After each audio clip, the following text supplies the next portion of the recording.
What's up guys, welcome back to the channel. It's been a couple days since I picked up the camera. Been a little busy at work, but we're back in the garage. It's Saturday, and we're ready to get this engine 100% ready to go back into RuSTi. And I hope to get it in RuSTi in this video actually. I'm just waiting on a clutch to show up. It's looking like Monday unfortunately, so if it ends up taking a little while, we'll probably just get this video up once this motor is complete. We obviously still have a little ways to go on this block before we can drop it in. We could drop it in like this, but I prefer to have it all together. First things first, we have to get our oil feed and our coolant return lines into the back of the head. We have to get our up pipe mounted up. Now, I looked all over this morning for the mount for this guy, and then I actually went back and looked at the video when we took this off, and sure enough, there wasn't even one on there. So I dug through all the old Subaru parts, and I believe this is the guy we're looking for. I believe this will sit on there like that, and then this guy will flex up, something like that. So I do have two bolts. I don't know if they're the exact bolts that came out of here, but we're gonna make them work. If you remember from last video, we ran out of crush washers, so went ahead and ordered up 100 of them, because we use them all the time for every hard line that comes out of these cars. So let's get those lines slapped on, and then we'll move on from there. This video, I really want to focus on AOS hose routing and wiring harness, because I get a lot of questions of how that's all routed, because not a lot of people show it. So I'll do a detailed video showing all of that, and that way if you're doing it to your car, hopefully you can follow along and it'll be a little bit easier for you.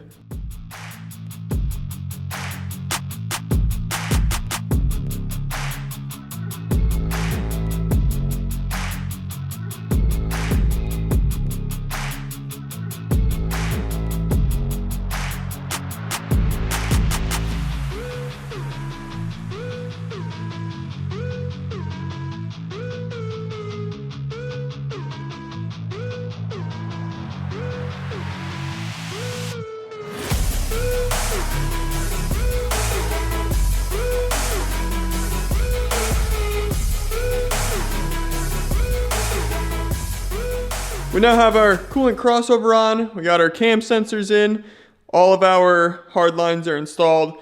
Now we do have a problem. If you guys remember with this turbo, when we took it out, there's an external gate on the car, but this gate is still wide open. So I was gonna have it welded, but our buddy Tyler Combs, I'll have his Instagram link below, he sent us over an external wastegate bracket that I've had chilling at the house for quite a while now. But there's a little dilemma. This is supposed to link on here, and this would bolt to the compressor housing to keep it all shut. But this is an old turbo, and we have little set screws in there instead of like bolts. So this isn't gonna work, unfortunately. The holes don't line up, and yeah, that's a problem. So that's a real bummer. It's the weekend. This is the only time I have to work on the car, and no one's really open to weld that thing shut. I don't have a welder, so we're kind of out of luck with getting the turbo on and getting the rest of this thing together. Now, obviously I could put the turbo on once it gets in the car. It's just a whole lot easier out here. I can get all the lines hooked up, make sure everything's correct. Let me explain how this AOS is gonna be routed, and we'll see what we can do. I know I can get a few of the breather lines hooked up. The easiest way to explain this, it's honestly super simple. This is the line that comes up from your water pump. So your water pump is pumping coolant through here. You're gonna run a line over to the AOS, into the lower coolant port on the AOS, and then the other coolant hose is gonna come from the AOS to the turbo feed, and then you have this line, which is gonna go from the turbo to the back of the head. So you're just creating a big loop, you know, water pump to the AOS, AOS to the turbo, turbo back to the head, and that's it with the coolant. Now over here you can see I did buy a V2 AOS. This is obviously used. So the bottom hose, this would come from the water pump.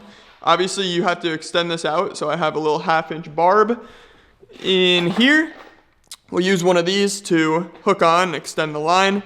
Choose some 1/2-inch heater hose, and so yeah, like I said, that would come up from your water pump to the AOS, which is this line here, and then this is your top, when this would go right to your turbo, and that's pretty much it.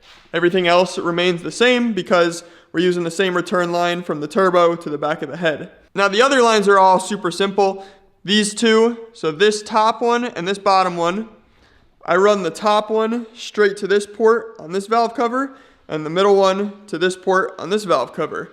Super simple. Those should be cut to length, shouldn't have to mess with those at all. And then we just have these two ports at the bottom. So you have this guy here and your return line at the bottom. And that's where this comes. This is already put together, obviously, but this is gonna sit right on that port there. And then the smaller line is your return from the bottom, and the bigger line is that third port on the side of the AOS. And lastly, this massive breather, this just runs off this big port up top, runs to the back of the car. It's just a breather, doesn't hook up to anything.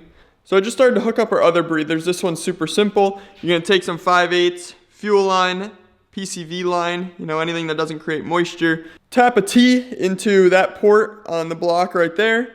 Got a 5/8 T, 5/8 all three ways, and then you're gonna run two 5/8 lines. One's gonna come to this breather, and the other one's gonna come over to that breather there. I have a nice big old roll of 5/8, but yeah, like I said, make sure it is, if this would focus. There you go, make sure it is the fuel line, PCV line, because heater hose will create moisture, and you don't want that. I made that mistake on the red car and hydrolocked that engine. But what we gotta do now is get our TGVs and intake manifold kind of propped up on here, and that way we can run the lines, because it is gonna have to run either through or around the intake manifold, and you don't wanna cut them too short to when, you know, you slap that guy on there, it's not gonna fit. So we can actually get our TGVs bolted up, and then we can set the intake manifold on top and test fitment.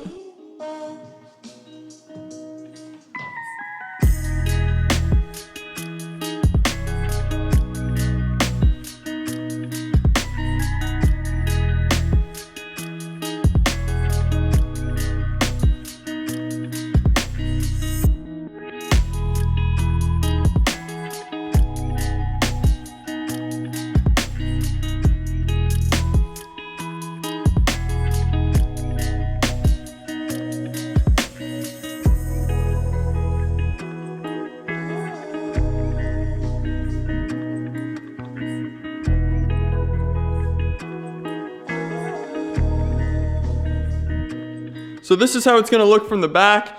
It's pretty tight in here. You wanna make sure this stays as short as you can so you have enough clearance for the intake manifold to rest. And then we have our hoses coming up into our breathers, and that's it. That's how that'll sit. I would go ahead and button this all up right now, get our fuel lines in and everything, but because we have this turbo with this massive inlet, and I don't like these big things, but yeah, this is what we have. Now, it did have the blow-off valve in the car rather than the bypass valve. So he had this plug in this hole, and now we need to run our bypass valve, because we're going back to this. We need to run that guy into here. So we need the fitting to slap into this hole so we can connect it to the bypass valve. Also, we need the fitting that goes from this end into the intake.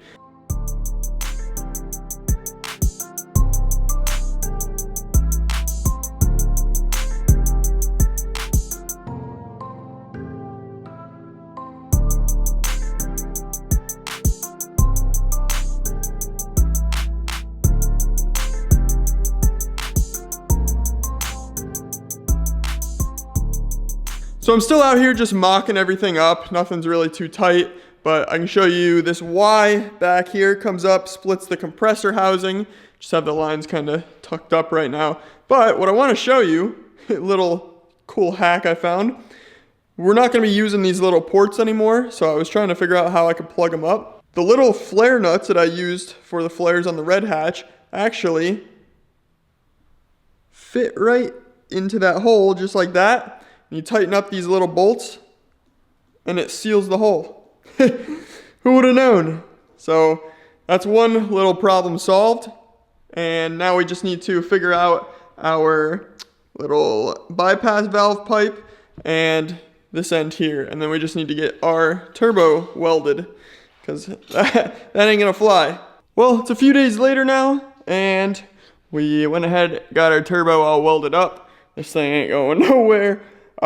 We also, over here, We also got the fittings for this inlet, so we can run our bypass valve and properly mount on the intake. Like I mentioned in the beginning of the video, a lot of you guys want to see how the wiring harness is ran.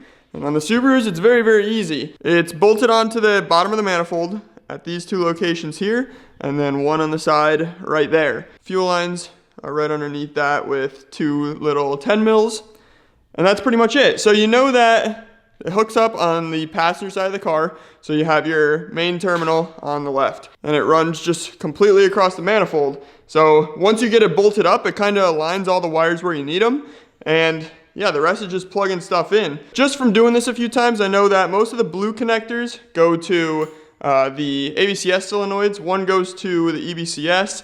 These little skinny ones are your coils. These are TGVs. This one here is throttle body, which is right here. Yeah, and then you got your cam sensors, TGV on this side, bunch of your front accessories. Probably this is your oil pressure sender for the stock. It all kind of lines up once you get the manifold slapped on the block. All the wires kind of go where they're supposed to go. So this thing is pretty much ready to get up here. We got to break out our injectors, get them in, and then yeah, we'll get the manifold bolted down, wiring harness connected. We can get these hoses clamped on, and this thing is almost ready to drop into the car finally.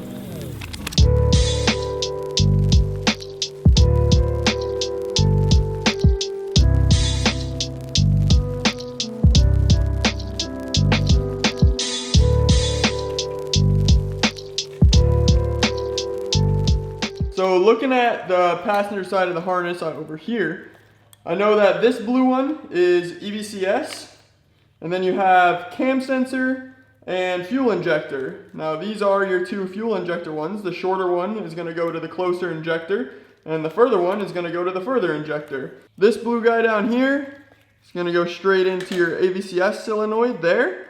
So we can hook that up just like that. And then, yeah, like I mentioned, fuel injector, this one's going to be the close one. Now, they are a little bit tricky, so I leave the fuel rail loose until I get these guys plugged in and situated where I want them.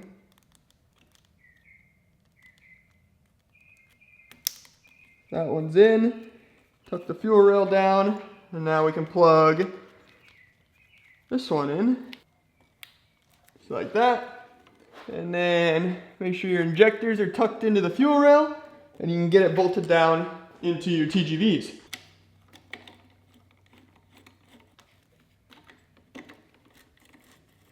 We can plug our cam sensor in right here. Click. Now coming down towards the bottom, you'll see you have your two coils. That's what these little thin guys are for. Sometimes you'll have a black and a gray one. I believe the black goes to the back. But this one, they're both gray, so I'm just going to put the shorter one to the front. Squeeze it back in there.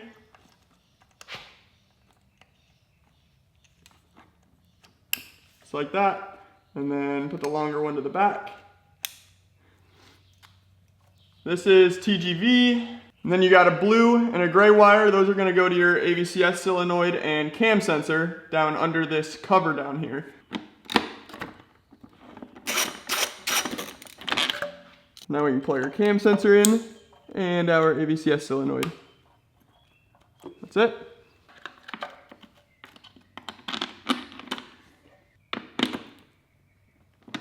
Now looking on the back, you can see we got our little map sensor plug right there. Throttle body is going to be this big one already lined right up. Knock sensor already got plugged in down here. Now this hose is actually, we're going to loop underneath the bypass valve. And it's going to connect right here. Ta-da. And then this one is going to go bypass valve. But this one, I'm going to loop back here. And it's going to go right into this little port on the throttle body there. We'll get that clamped down. And I believe that wraps up the back. Coming over to this side, I believe this is barometric pressure sensor, which you're supposed to still have on here, but I don't see one. So yeah, it's probably going to throw a code because the air pump's deleted, and you're supposed to cut the barometric pressure sensor off one of the old solenoids and leave it. But of course, they didn't do that, so we'll figure that out. But coming over this side, it's the same deal. You got TGV. This is going to be fuel injector, cam sensor, AVCS solenoid, fuel injector for the front, and then you got your cam sensor and AVCS sensor for the bottom of the block. So let's get that all hooked up real quick. And then coming over to the front, I think some of these are for accessories, but we can get the coolant crossover pipe plugged up, which is one of these black guys, I believe. I think it's this one. We'll plug straight into that plug. It's a little dark down here. See if I can lighten it up. There you go. It'll go right into there. And then once we get our power steering pump, alternator, AC compressor, all this will, hook up to something. But right now, let's get the rest of this button together. I do have to pull out some crush washers, get our oil feed connected to the turbo. And then, yeah, we're getting real close, guys. We now have everything hooked up for the most part. Don't mind all this hose. It's one big line. Like I had mentioned for the AOS, we're going to take that 1/2-inch heater hose right off our water pump hookup. And I just run it under the manifold, kind of straight under. And I have it coming out here right now. More than likely, it might come out over here. I can't really remember. But we're going to barb into it with the remainder of the AOS for the coolant feed. And yeah, this will just go to the AOS. And then the AOS will go to the turbo. Turbo will come out down here and go to the back of the head. So that's how that loop works. Now, the last thing I really want to hook up right now, because I'm pretty sure this is almost ready. We have a Grimspeed 3 port. And these things are super easy, plug and play. So this blue wire is going to connect straight to here. And then we have, this is port 2. This is going to go to the bottom of the wastegate right there. The top of the wastegate is just going to vent to atmosphere. And then we have this line. So I believe this is, this is like that top port, port 3. This is going to go straight to the turbo. Little nipple right there. And then the last line, which would be port 1, I believe, is going to go straight into our inlet through that hole. So we'll see if we can get this guy wedged in there. Just like that. I'm not really sure where we're going to have this sitting yet. It will be somewhere in this area most likely. And then truly the last things we have left is just rear main seal, flywheel, clutch, and it'll be back in the car.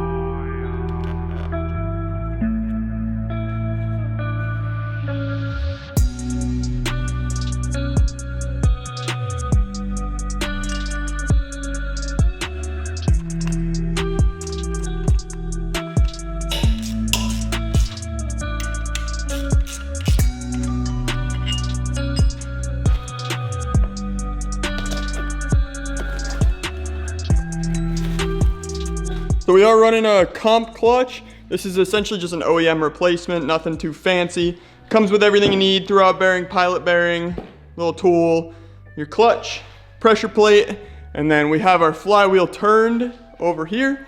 And I did just go ahead and get our pilot bearing pressed in. So we can get our flywheel on now that we have rear main seal installed, and then get the clutch on. And then we're gonna roll the car out the door a little bit so we have some room to work up here. And we'll get the crane over there, get this bad boy in the bay.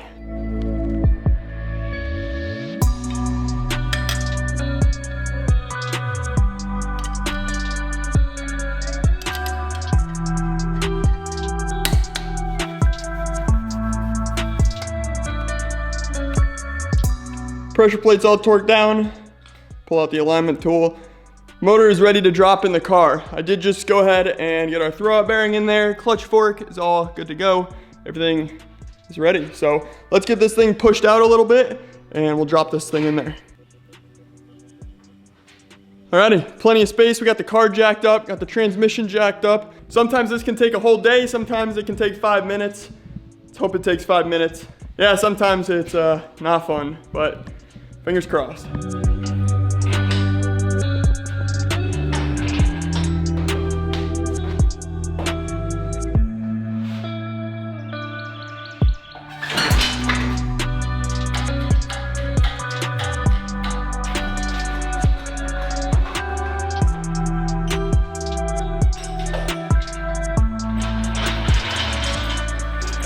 Well, the red hatch took me right around 4 or 5 hours to get that motor in.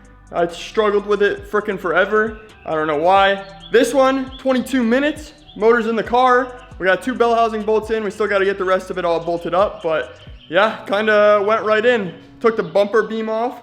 Gave us a little bit more room with the engine crane. Yeah, we're good to go. So I'm gonna get the rest of the bell housing, motor mount bolts in this thing, and then we got a few more hookups to do. Fuel lines, downpipe, front of the car essentially, radiator, all that. And then we'll hook up the AOS, slap on an intercooler, battery, and yeah, start this puppy up. All right, I made a lot of progress off camera, just trying to get this thing done. But the main things I really wanna just hit one more time. We got the AOS in here, mounted in the corner. And like I said, you got this big hose, essentially just runs to the back of the car. These two run to the front port on the valve cover. The bottom one runs to that drain. Same thing with the hose that comes out the bottom of the AOS. We have the hose running from the water pump, comes around, goes down underneath, and it goes into the bottom of the AOS. And then the top hose out of the AOS comes right around into the turbo feed right there. So that's how the AOS is ran. It's honestly pretty simple. I know it looks like a ton of hoses, but it's really not too bad. Now, the only things we have left to slap in is obviously alternator, intercooler, intake, which I did go ahead and order. I need a 2 3/4 to 3-inch coupler, and that'll go right to this guy because we have that new 3-inch piece of pipe. So it won't be all janky anymore. So once we have that, which I should be here tomorrow, we'll be able to get our intake on, and yeah, should be good. I think we can probably start the car today. We just won't have mass airflow, but that's fine. We'll probably start it up before we put the radiator on, make sure, you know, everything's good to go. But overall, I already got the downpipe on, heater core hoses are on, AC compressors mounted, power steering's mounted. Yeah, AOS is good to go. Let's get the alternator on, and then I'll go dig out the intercooler from the back shed. Hopefully we can get that on. It's a pain in the butt with the AOS, but you know, we've done it before, so we can do it again. Yeah, battery, I don't have a new battery for the car, so we're probably just gonna jump this one, and maybe it'll charge when we drive the car, but I doubt it.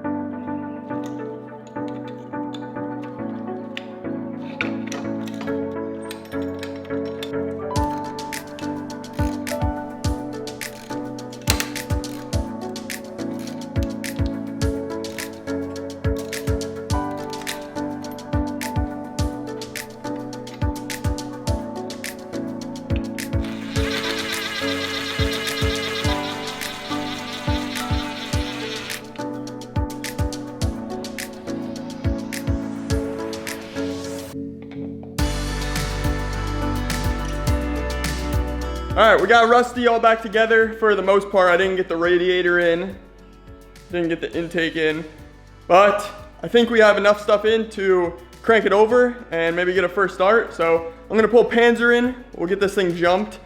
Hopefully we can build oil pressure and then we'll go from there. I didn't wire in the oil pressure gauge yet, so I'll probably just take the turbo feed, the oil feed on the top of the turbo off, wait for that to start pouring oil, and then plug crank sensor back in, fire this thing up. Hopefully it runs. Should be fine without coolant for a few seconds. We're not gonna run it that long. So yeah, let's get Panzer pulled in and give this thing a shot.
RuSTi is alive, boys! Just went ahead, got the radiator in. Let's get this thing filled up on coolant. I did slap the little filter on, just kind of ghetto rigged it. We should be getting that coupler tomorrow, so that'll fix that. But yeah, let's top this off on coolant. Make sure we're still topped off on oil, and then maybe we'll drop it down, and I just want to back it up and pull it back in. Just so I can say I drove this car. It's literally sat for over 2 years and hasn't been driven, so this will be the first drive? No, I guess it'll be first roll. First drive will be next video. We'll get this thing out on the roads, see how it does. But yeah, let's get fluids topped off, get this thing fired back up.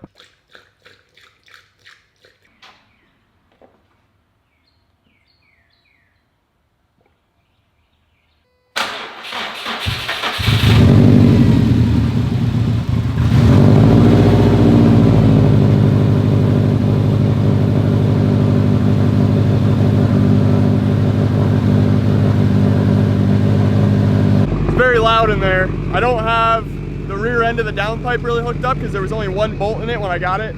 I gotta go pick up more bolts tomorrow, so right now it's essentially open downpipe, but thing runs. Got the heat on, we're gonna bleed the coolant. The I-doing head unit's on, so that's a good sign. Yeah.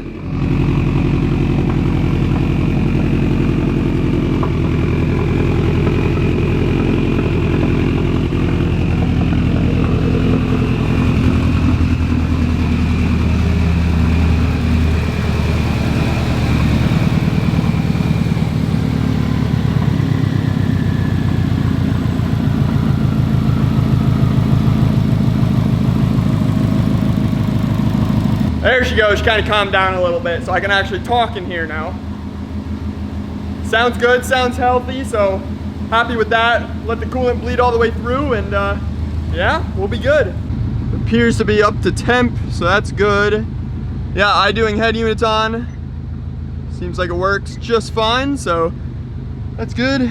We'll check the engine light, but I'm sure that's like mass airflow sensor or something like that.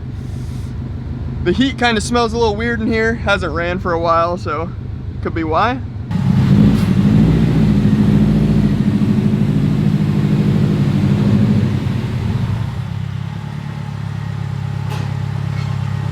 That's good enough for me. Battery can't keep the thing running, so oil. Well, RuSTi runs and it drives. We'll figure it out. I don't know exactly what's up with it, but the heat was kicking on when I was in it just now, so I think, yeah, we're starting to swirl some coolant. I thought the thermostat might be bad because that's like the one thing I didn't replace, so it would be my luck, but it seems to be working just fine. It's not overheating per the gauge, so tomorrow we're doing a 6 shoot with Panzer and another surprise guest, so you guys will probably like that video. It'll be up hopefully by next week. It's gonna be like a full cinematic edit with Panzer. So garage is a mess right now. I gotta clean this thing up real quick, but I'm gonna call it a night. I'll talk to you guys in the next video. Peace out, see y'all later.